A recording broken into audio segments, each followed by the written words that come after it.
Hello friends, welcome again on JKC GST updation.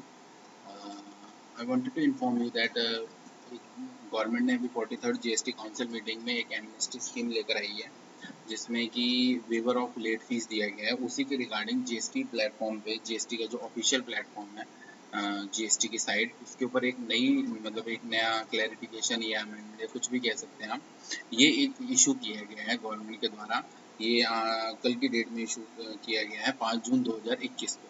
तो जो government ने नोटिफिकेशन नंबर 19/2021 निकाला था 1 जून 2021 को, उसी में ही ये नोटिफिकेशन, उसी के रिगार्डिंग ये नोटिफिकेशन गवर्नमेंट ने ये इशू करा था। उसी के रिगार्डिंग ये एक जीएसटी के पोर्टल पे अपडेशन, जिसके अंदर गवर्नमेंट ने बोल रखा है कि we waive the late fees payable in excess of amount. इसके ऊपर जितनी भी लेट फीस है वो सारी की सारी वेव कर दी गई है।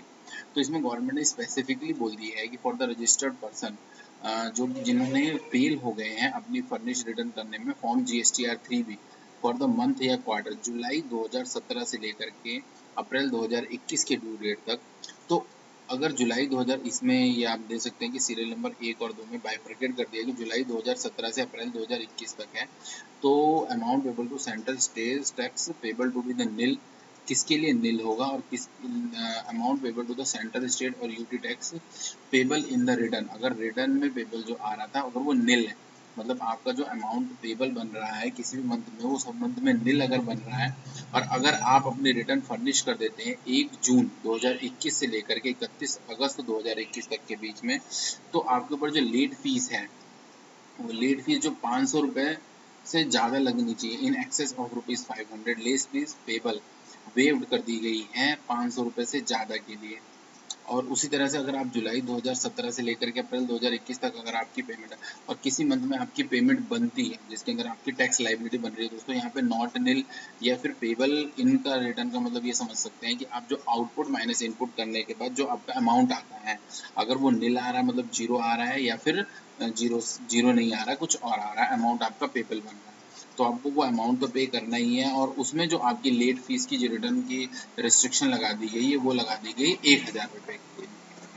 उसके बाद दोस्तों अगर हम पॉइंट बी की बात करें तो फॉर द टैक्स पीरियड जून 2021 या फिर उसके ऑनवर्ड के लिए क्वार्टर एंडिंग या फिर क्वार्टर एंडिंग जून 2021 के लिए ऑन या फिर उसके बाद के लिए, मतलब जून की रिटर्न्स या उसके बाद की रिटर्न्स के लिए जो हमारे पर बनाया गया है, क्लास ऑफ रजिस्टर्ड पर्सन बोल दिया गया registered person whose total amount of central या state tax payable in the set sum is nil. मतलब अगर उसका जो अमाउंट पेबल आ रहा हैगा वो जून या उसके बाद की रिटर्न के लिए भी है ये, अगर वो निल आता है तो late fees payable waived in excess of ₹500।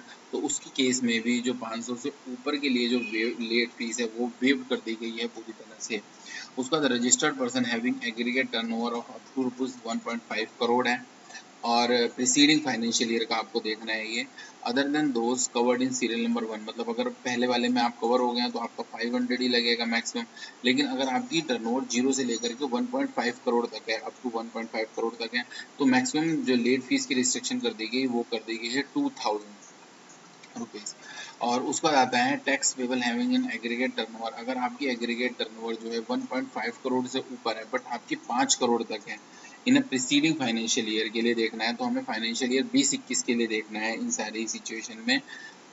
और फॉर अदर देन दोस्त cover in serial number 1, obviously अगर आप सीरियल नंबर 1 में कवर है तो आपकी निल रिटर्न है, आपकी निल वालों के लिए। तो आप ये ध्यान रख सकते हैं कि आपकी चाहे 1.5 करोड़ हो चाहे 1.5 करोड़ से जगह 5 करोड़ है, लेकिन अगर आपकी टैक्स लाइबिलिटी निल बन रही है, अगर टैक्स लाइबिलिटी ही निल बन रही है तो उसमें तो 500 के अंदर ही आप कवर हो गए। अगर आपकी टैक्स लाइबिलिटी बनती है तो ही आप ये कैटेगरीज जो सेकंड और थर्ड में जाएंगे। सेकंड और थर्ड की कैटेगरी तभी आपको चेक करनी है जब आपकी कुछ टैक्स लाइबिलिटी बनती है। अगर आपकी टैक्स लाइबिलिटी नहीं बनती है तो फिर सेकंड और थर्ड कैटेगरी आपको चेक करने की ज़रूरत नहीं पड़ेगी। उसके बाद थर्ड कैटेगरी में जैसे मैंने आपको बताया कि अगर आपकी 1.5 करोड़ से ऊपर है बट अप टू ₹5 करोड़ है तो भी आपकी रिस्ट्रिक्शन जो है वो 5000 कर दी गई है। और दोस्तों अगर इसके बाद आपकी 5 करोड़ से ऊपर की रिटर्न्स हैं और उसमें लाइबिलिटी बनती है तो आपको पता ही है कि पहले वाला रूल ही एप्लीकेबल हो जाएगा जिसके अंदर की 10,000 की पेनल्टी। तो होप सो ये अभी कल की ही मतलब जीएसटी के पोर्टल पे अपडेशन आई है, तो मैंने कहा एक बार अपने चैनल के थ्रू मैं आप लोगों को अपडेट कर दूँ इसके रिगार्डिंग। मे बी आपको ये समझ में आ गया होगा। फिर भी अगर आपकी कोई क्वेरीज है या फिर आपको कुछ और पूछना है तो आप नीचे कमेंट सेक्शन में बता सकते हैं। मैं होप सो करूँगा कि उसका जल्दी से जल्दी आपको रिप्लाई कर सकूँ। तो thank you very much for